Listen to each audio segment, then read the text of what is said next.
Bienvenue pour ce nouveau numéro de Parole de citoyen et aujourd'hui direction Loéac à une quarantaine de kilomètres au sud-ouest de Rennes. Le village de l'automobile, bien connu pour son très célèbre rallycross mais aussi pour son musée. Alors comment cette commune qui vit essentiellement grâce au sport mécanique a-t-elle fait face à la crise sanitaire? C'est ce que nous allons voir. Loéac, c'est d'abord un très joli village dit du patrimoine rural. La commune d'à peine 700 habitants dispose de nombreux atouts touristiques, notamment en termes de balades et d'hébergement. Mais sa réputation est d'abord liée à son célèbre rallycross, qui est aujourd'hui et depuis 2014 la manche française du championnat du monde. Une compétition créée il y a 45 ans par l'éditeur de presse Michel Hommel, qui a également ouvert sur la commune en 1988 un musée consacré à la voiture. Le manoir de l'automobile, un voyage dans le temps à travers quelques 400 modèles de collection. Loéac a fait du sport mécanique sa spécialité. Aujourd'hui, karting, quad, centre de pilotage, brocante automobile. Une grosse partie de l'activité de la commune tourne autour de la voiture. Bon là, c'est changement de cylindrée, un cours de pilotage au club Pégase. C'est parti. Premier tour sur le circuit asphalte pour la Toyota Supra. Les stagiaires s'essaient sur une demi-douzaine de voitures à propulsion, roue motrice à l'arrière, des Porsche, Alpine, BMW, des engins puissants de 200 à 400 chevaux qui exigent un peu de doigté. Aujourd'hui, on évolue donc avec des voitures de série sur lesquelles on a désactivé les aides à la conduite et sur lesquelles aussi on a monté des pneus de mauvaise facture. L'idée étant de dégrader légèrement l'adhérence pour faciliter un peu la perte de contrôle de la voiture. C'est plus qu'un stage de pilotage, c'est une formation. Tout en glisse et dérapage contrôlé sur revêtement plus ou moins humide, la vitesse n'est pas le but, le tout est de maîtriser la mécanique et ses réactions.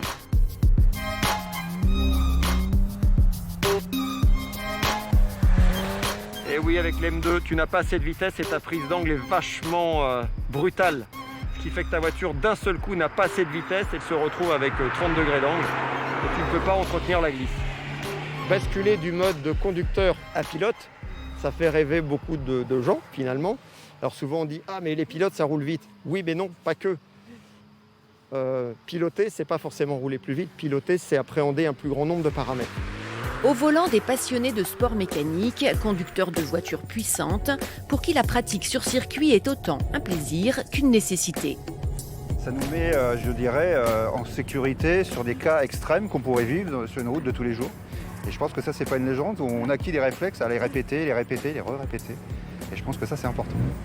Et pour le centre de pilotage qui forme à la prévention du risque routier, l'impact de la crise sanitaire a été assez limité. Notre clientèle est nationale, voire très légèrement européenne. On a des Belges, des Luxembourgeois, des Suisses, des Monégasques. Donc l'interdiction de rouler et d'aller loin, mais une fois de plus, le fait d'être un organisme de formation, les centres de formation ont continué de travailler, ce qui a été notre cas en tout cas. De l'entraînement au pilotage à la course, le fameux rallycross qui a construit la renommée de Loéac, il n'y a qu'un petit pas.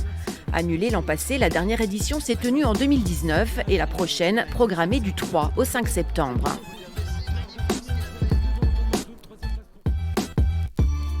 J'aime bien quand il y a du monde. C'est vrai qu'il y a beaucoup moins depuis un an.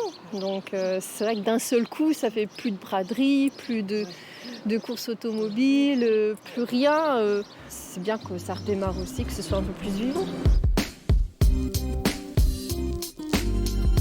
2020 est évidemment problématique. On est tous encore là et tous avec le moral. On a globalement tous fait un plutôt bel été 2020. On espère qu'on fera, il n'y a pas de raison, on espère qu'on fera la même, mais bien sûr qu'on va surmonter ces difficultés-là. Une envie d'aller de l'avant, de laisser les problèmes derrière soi, largement partagée par le maire de la commune, Patrick Bertin. C'est comme une respiration pour vous? Vous voyez un petit peu que ça reprend vie? Ça fait du bien? Eh oui, il était temps, parce que c'est vrai que depuis un an maintenant, tout est fermé. On avait à cœur que ça reprenne, ça y est, je pense que ça va se débloquer petit à petit. Nous avons quand même sur le village une quarantaine de registres du commerce, donc c'était un peu dur à vivre. C'est pas compliqué justement quand on a une commune qui est quand même sur un domaine très particulier, donc c'est le sport mécanique, sport automobile, et d'être très spécialisé comme ça justement, de réussir à rebondir. Alors, compliqué peut-être, mais en tout cas, comme c'est tellement atypique et que dans le secteur, il n'y a quand même pas d'autres concurrences, donc quelque part, on arrive à tirer notre épingle du jeu, quoi. Et donc les entreprises aujourd'hui, elles redémarrent progressivement. Il n'y aura pas de faillite, quoi. Elles arrivent à... Alors, il n'y aura pas de faillite, ça c'est le souhait, Oui. qu'il n'y ait pas de faillite. On n'est pas dans le secret des dieux et on ne connaît Oui. pas les chiffres. Bon, les aides qu'ils ont perçues, comme tout établissement, va sans doute permettre de passer la crise. Le moral est là. Je pense qu'avec le moral et la volonté de faire, je pense que on devrait passer à travers les gouttes. Merci Valérie. Et nous terminons ce séjour à Loéac par une visite du manoir de l'automobile, le musée qui vient juste de rouvrir, et nous y rencontrons Michel Hommel, le fondateur.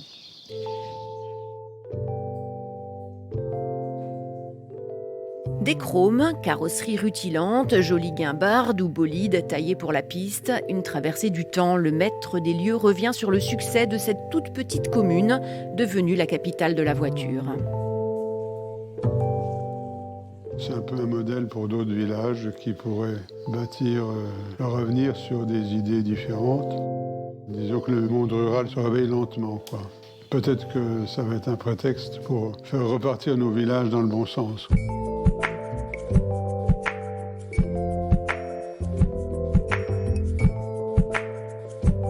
Nous arrivons au terme de ce Parole de citoyen à Loéac et maintenant place à votre édition régionale.